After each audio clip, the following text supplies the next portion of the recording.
యోసేపు దేవుని జ్ఞానంతో, దేవుని ఆత్మ సహాయముతో సమకూర్చాడు, పోగు చేశాడు, సిద్ధం చేశాడు.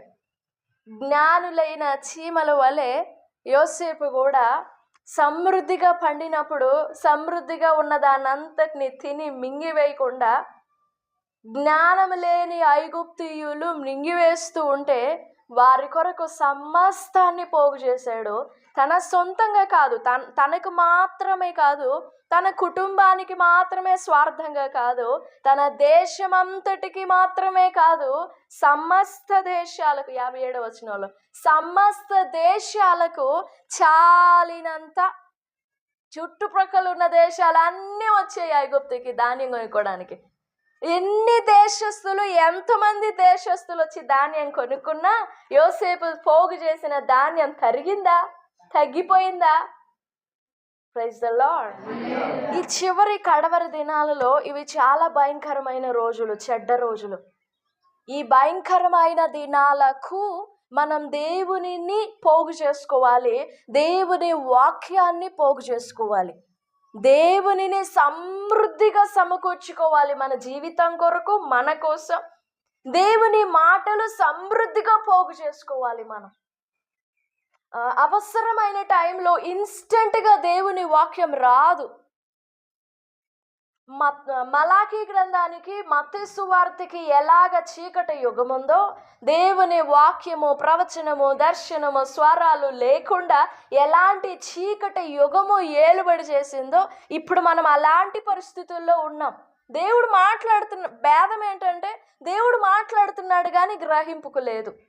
దేవుడు మాట్లాడుతున్నాడు, అర్థం చేసుకునేంత లోబడే మనస్సు, అర్థం చేసుకునేంత సామర్థ్యం ఉండట్లేదు. ఇదే కరువు.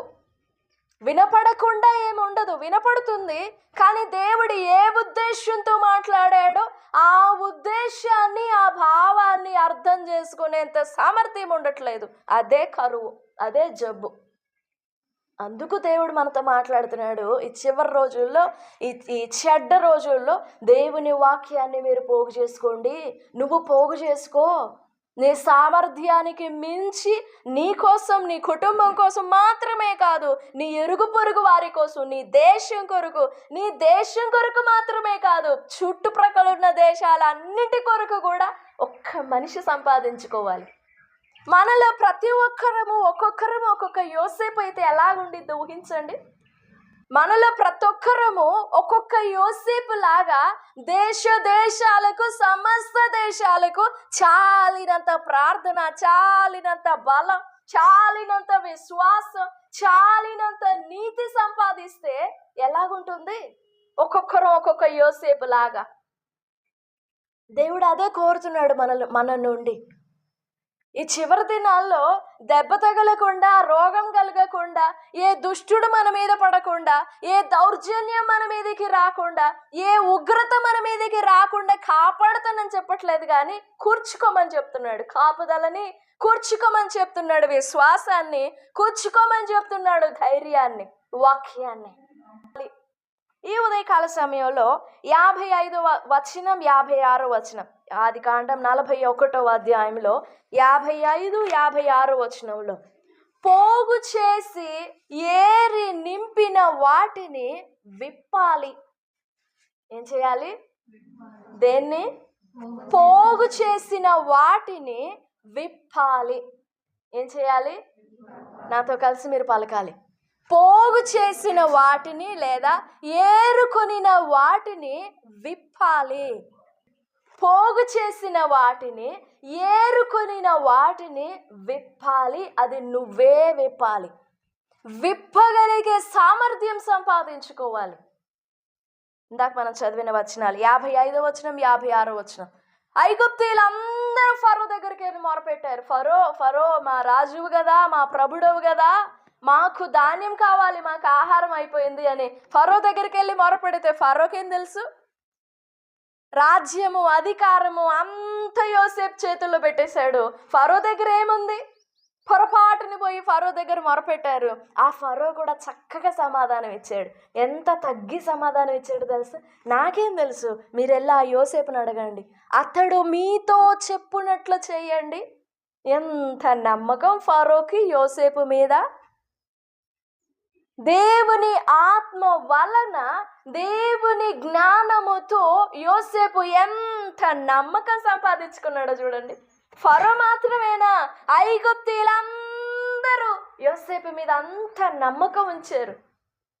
ఒకప్పుడు నమ్మల, పోతిఫర్ ఇంట్లో ఉన్నప్పుడు నమ్మకుండా 2 సంవత్సరాలు పోయి జైల్లో పెట్టారు.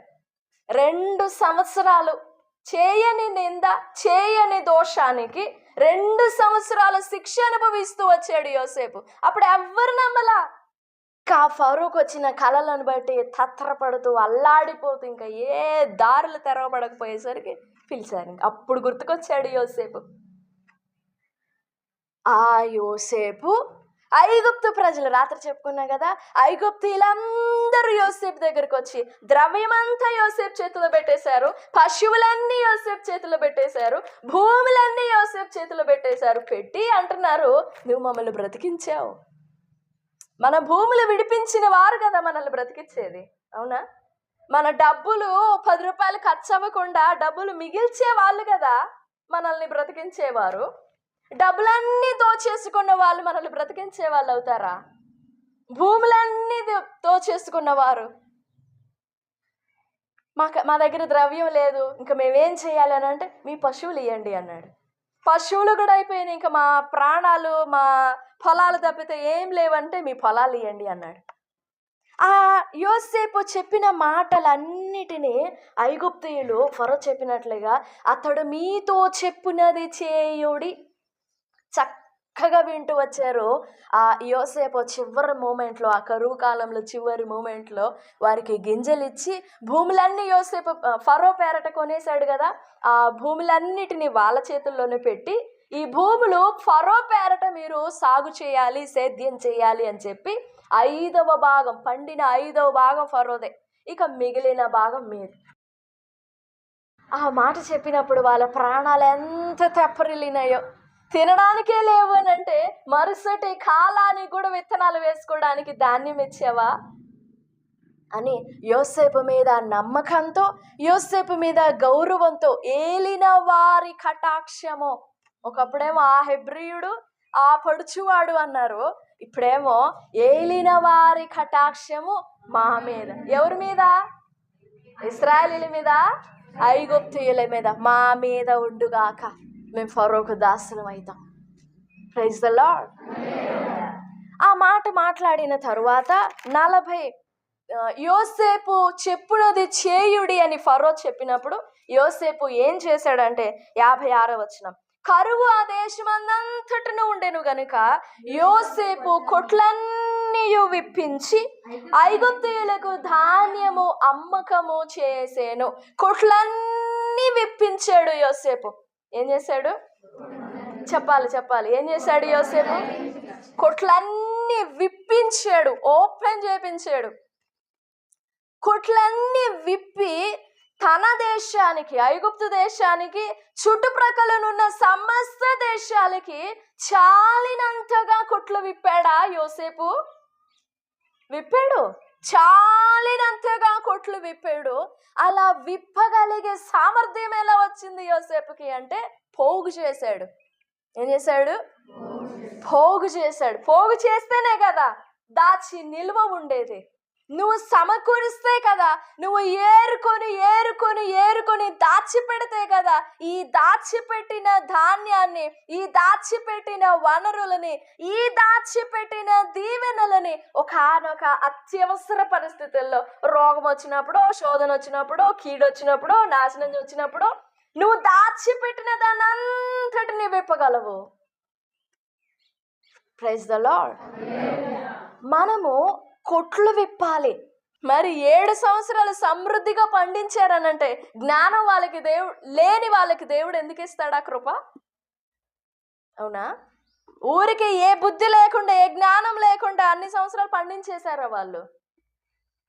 భూమిని ఎంత సాగుబడి చేసి ఉంటే, ఆ భూమిని ఎంత సేద్యం చేసి ఉంటే మరుసటి వచ్చే కరువు కాలానికి కూడా సరిపడినంత ధాన్యం పండిస్తుందా భూమి? ఎట్లా పడితే అట్లా నాటేస్తే ఫలిస్తుందా? ఆ రోజుల్లో ఐగుప్తీయుల జ్ఞానం అలాంటిది. అయితే వారు ఎంత జ్ఞానం ఉన్నా వారు అనుభవించిన దాన్ని ఎప్పటికప్పుడే, ఎప్పుడు కనపడింది ఇంకప్పుడు మింగేసేయడమే, ఎప్పుడు కనపడింది అప్పుడు అవ్వగొట్టేసేయడమే వాళ్ళ గోల్. రేపటికి దాచుకోవాలనే జ్ఞానం లేదు. అప్పటికి ఫరోతో దేవుడు మాట్లాడాడు అని ఐగుప్తు దేశం అంతటా ప్రచారం అయిపోయింది. ఇలా ఫరోకి మన రాజుకి 2 కళ్ళు వచ్చినాయి అంట. 7 సంవత్సరాలేమో సమృద్ధిగా పండుతాయంట, మరలా 7 సంవత్సరాలేమో కరువు కాలం వస్తుందంట. ఆ కళల భావం ఫలానా బానిస చెప్పాడు, ఫలానా యోసేపు ఫరోకి ఆ భావం చెప్పాడు, ఇలా జరుగుతుందంట. ఇంకా వెంటనే మన రాజు కూడా ఇతడు దేవుని ఆత్మ గలవాడని చెప్పేసి మన అందరి మీద ప్రభువుగా నియమించాడు అని ఐగుప్తు దేశం అంతటా చెప్పుకున్నారు యోసేపుని గురించి. యోసేపు ఐగుప్తు దేశం అంతటా సంచరించినప్పుడు యోసేపును చూచారు వాళ్ళు. ఎందుకు యోసేపు నియమింపబడ్డాడు, ఎందుకు యోసేపునే ఫరో ఎంచుకున్నాడని అందరు చూశారు. చూసిన వారు మరి దాచుకోవద్దా? 7 సంవత్సరాలు బాగా పండిద్ది, ఖర్చు పెట్టేదానికంటే మించి పండుతుంది. మరి మించి పండిన దాన్ని దాచుకోవాలనే జ్ఞానం లేదా? జ్ఞానం తెలియలేదా వారికి? జ్ఞానం లేదు, అసలు తెలియలేదు వారికి. దేవుడు ఇవ్వాల ఆ బుద్ధి వల్ల, ఆ కృప ఇవ్వాల, దాచుకునే కృప ఇవ్వాల. దాచుకొనడం కృప, దొంగిలడం కాదు. దొంగిలడం పాపం, దాచుకొనడం, దాచటం వేరు, దొంగిలడం వేరు. Praise the lord. అయితే యోసేపు దేవుడు చెప్పిన ప్రకారంగా, దేవుడు మాట్లాడిన ప్రకారంగా 49వ వచనం, 41వ అధ్యాయం 49వ వచనం, యోసేపు సముద్రపు ఇసుక వలె అతి విస్తారంగా ధాన్యం పోగు చేసిన, కొలుచుట సాధ్యమైన గనుక మానివేశాడు. ఎంత పోగు చేశాడో చూడండి. సముద్రపు ఇసుక అంతా, ఇసుక వల్లే అతి విస్తారంగా పోగు చేశాడు. ఇంకా కొలవడం వీలు పడలేదంట. ఎన్ని కొట్లు నింపాడో యోసేపు, ఎన్నెన్ని కొట్లు నింపాడో ఊహించండి. ఎన్ని కొట్లు నింపితే కరువు కాలం, 7 సంవత్సరాల కరువు కాలంలో ఈ ఐగుప్తీయులందరూ ప్లస్ మిగిలిన దేశాలకు కూడా సరిపడుతుంది. ఎంత విస్తారంగా దాచిపెట్టున్నాడు యోసేపు. పోగు చేశాడు ధాన్యాన్ని, సమకూర్చాడు ధాన్యాన్ని, సిద్ధం చేశాడు ధాన్యాన్ని. కాబట్టే ఇప్పుడు విప్పగలుగుతున్నాడు. అనేక మంది ప్రజలకు చాలినంతగా అనేక ప్రజల ప్రాణములు రక్షించడానికి. 45వ అధ్యాయంలో యోసేపు అంటాడు 5, కాబట్టి దేవుడే గాని పంపలేదు, ఆయన ఫరోకు తండ్రిగాను అతని ఇంటి వారికి అందరికి ప్రభుగాను ఐగుప్తు దేశమంతటి మీద ఏలికగాను నియమించాడు నన్ను. ఇప్పుడు నేను ఐగుప్తు దేశమంతటి, ఐగుప్తు ప్రజలందరి ప్రాణాలు రక్షించే కారకుణ్ణి. తన సహోదరులతో చెప్తున్నాడు యోసేపు, నేను ప్రాణం రక్షిస్తున్నాను. ఎంతమంది ప్రాణాలు రక్షించాడు యోసేపు, ఎన్ని ఆత్మలను కాపాడాడు యోసేపు. నశించిపోకుండా, ఆకలితో అలమటించి చచ్చిపోకుండా. ఎంతమందిని లెక్కుందా? ఎన్ని లక్షల మందియో. ఒక్క ఐగుప్తు దేశం అంటే పలానా లెక్క అని చెప్పొచ్చు. రోజు ఏదో ఒక దేశం నుండి వచ్చేవారు ధాన్యం కొనుగోలు చేయడానికి. వాక్యంలో 57 వచనంలో 41:57లో ఉంది, సమస్త దేశస్తులు వచ్చేవారు ఆహారం కొనుగోలు చేయడానికి, ఐగుప్తునకు వచ్చేవారు. యోసేపు వలనే ఐగుప్తు సుప్రసిద్ధమైనది. యోసేపు వలనే జ్ఞానం విషయంలో కానీ, విద్య విషయంలో కానీ, అన్ని రకాలుగా, అన్ని విధాలుగా, అన్ని రంగాలలో ఐగుప్తు ప్రసిద్ధిగాంచినది. యోసేపును బట్టి, యోసేపు వలన ఎంతమంది ప్రాణాలు కాపాడాడు యోసేపు. తన ప్రాణమేనా? ఆ కరువు కాలంలో తనకిచ్చిన 2 బిడ్డల ప్రాణములా? తన కుటుంబం ప్రాణమా? ఎవరెవరి ప్రాణం కాపాడాడు? తన చుట్టూ ఉన్నవారు, తన దేశస్తులు, తన ఇరుగు పొరుగు దేశస్తులు అందరి ప్రాణాలు కాపాడాడు, ప్రాణాలు రక్షించాడు. అందుకే వాళ్ళు వచ్చి మొరపెట్టుకున్నారు, నువ్వు మమ్మల్ని బతికించావయ్యా, దండం. ఎంత హృదయపు లోతుల్లో నుండి ఆ ప్రాణ భయముతో ప్రాణాలు తెప్పరిల్లి వందనాలు చెప్పుంటారు యోసేపుకి. Praise the lord. నా మాటలు అర్థమవుతున్నాయా? ఊపిరి అందని వానికి తెలిసిద్ది ఊపిరి విలువేంటో, అవునా? మనకి ప్రాణ విలువ తెలియాలండి. అప్పుడే పక్కనున్న వారి ప్రాణ విలువేంటో మనకు అర్థమవుతుంది. యోసేపుకు దేవుడు అవన్నీ నేర్పుతూ వచ్చాడు, వాటన్నిటి విషయంలో తర్ఫీదు చేసుకుంటూ వచ్చాడు, నలగొట్టి పిండుతూ వచ్చాడు, ప్రాణ విలువ నేర్పుతూ వచ్చాడు. అందుకే ఆ నేర్పుతనం, ఆ అలవాటు పడినాడు కాబట్టి యోసేపు, నేనెలా ప్రాణం కొరకు తాపత్రయపడ్డాను, నేను ఎలాంటి శ్రమల గుండా వచ్చాను, నా వల్ల ఇతరులు అమ్మపడకూడదు, నా వల్ల ఇతరులు చంపబడకూడదు అని సమస్త దేశాల కొరకు పాటుపడ్డాడు. సమృద్ధిగా పండిన కాలంలో అన్నిటినీ కూర్చేసుకొని యోసేపు పారిపోతే అక్కడి నుంచి. ఐగుప్తీయులకేమో జ్ఞానం లేదు, యోసేపుకి జ్ఞానం ఉంది. తాను పోగు చేసిన దానిమంతా ఎత్తుకొని వెళ్ళిపోతే అలాంటి మనసున్నవాడు కాదు. ప్రాణం కాపాడడానికి 45వ అధ్యాయంలో సహోదరులు వచ్చినప్పుడు వాళ్ళతో చదువుతున్నాడు, మీ ప్రాణములు కాపాడడానికి దేవుడు నన్ను ముందుగా ఇక్కడికి తీసుకొచ్చాడని. ఐగుప్తులో అడుగు పెట్టినప్పుడే తెలుసు యోసేపుకి, నేను ఒక ఉద్దేశంతో ఇక్కడికి పంపబడ్డాను, నేను ఒక పర్పస్తో ఇక్కడికి పంపబడ్డాను. సో నేను పోగు చేయాలి. మనం ఎప్పుడైతే పోగు చేసుకుంటామో దేవుని మాటలు, రాత్రి చెప్పుకున్నా, దేవుని మాటలు మనం పోగు చేసుకోవాలి, అతి విస్తారంగా పోగు చేసుకోవాలి. నీకు చాలినంత, నీ కుటుంబానికి చాలినంత, నీ ఇరుగు పొరుగు వారికి చాలినంత, నీ దేశానికి చాలినంత, మించి నీ చుట్టుప్రక్కల ఉన్న దేశాలకు కూడా చాలినంత వాక్యం సమకూర్చుకోవాలంట. చాలినంత ప్రేమ, చాలినంత విశ్వాసం, చాలినంత ప్రార్థన, చాలినంత బలం, చాలినంత ధైర్యం సమకూర్చుకోవాలి అంటే మనం వాటన్నిటినీ సమకూర్చినప్పుడే కదా ఫలానా క్లిష్ట పరిస్థితుల్లో మన కొట్టు విప్పి ఆ బలాన్ని ఇతరులకు అందించగలం. అవునా?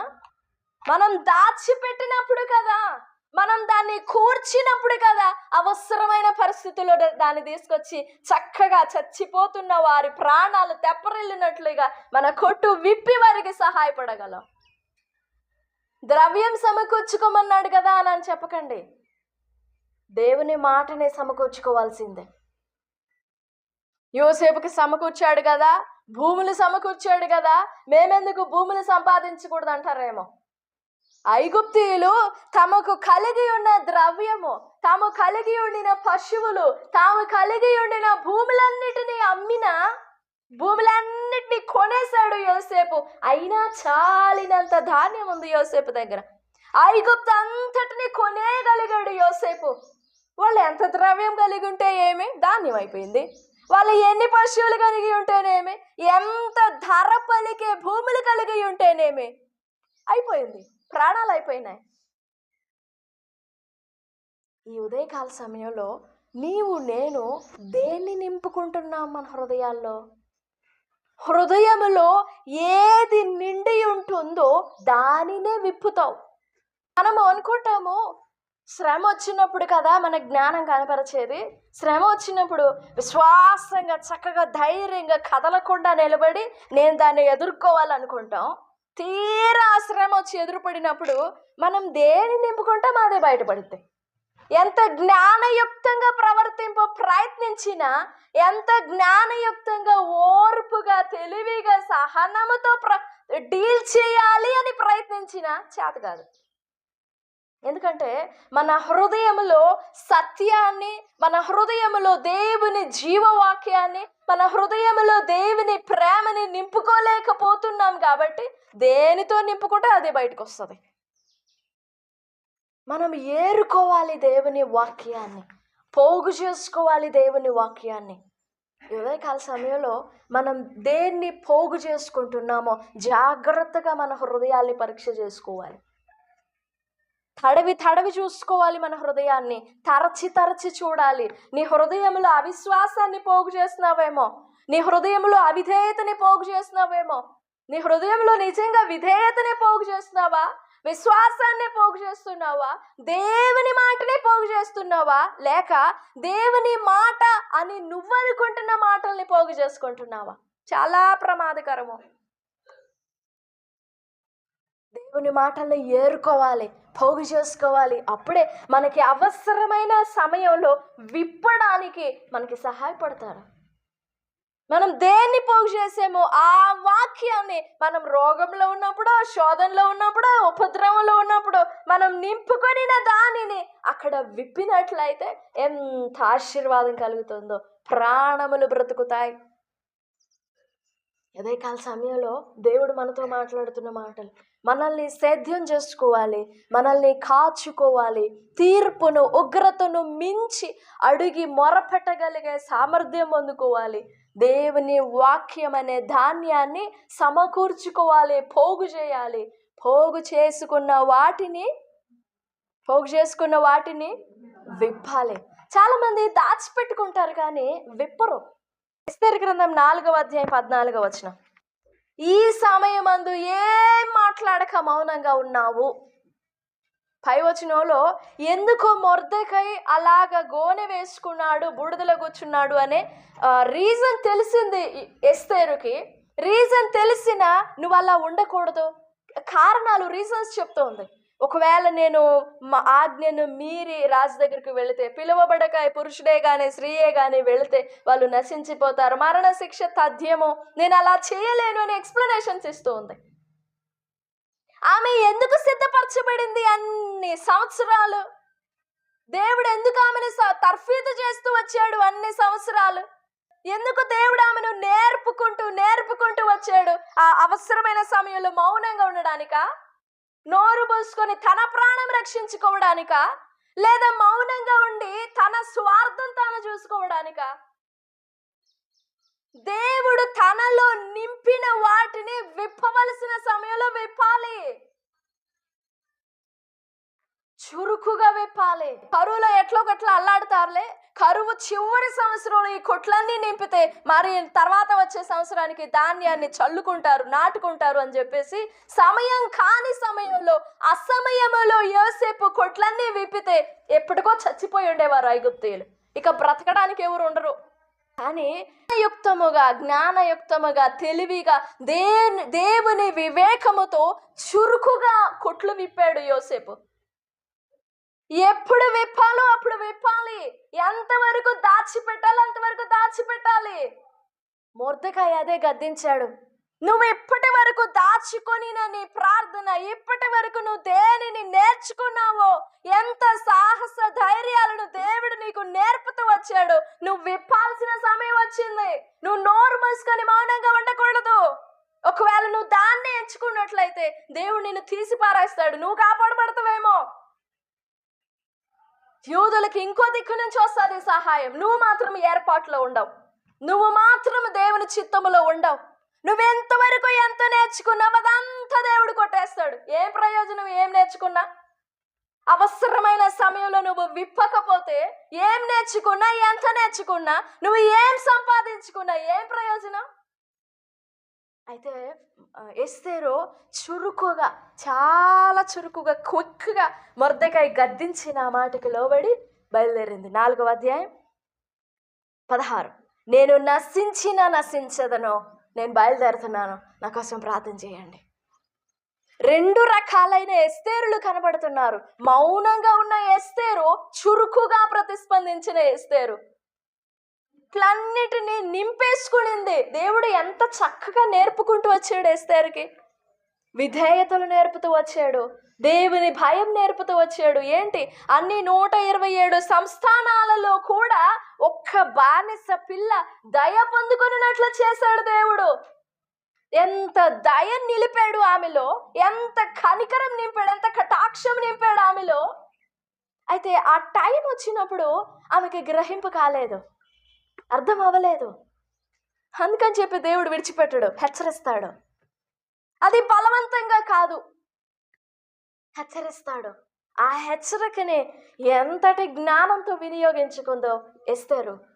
ఇక వెంటనే నేను వెళ్తున్నా, నేను నశించిపోయినా పర్వాలేదు, నా జనులందరూ బ్రతకాలి. ఇందుకోసమే కదా దేవుడు నన్ను ఇక్కడికి తీసుకొచ్చాడు, ఇందుకోసమే కదా నన్ను తర్ఫీదు చేసుకుంటూ వచ్చాడు దేవుడు.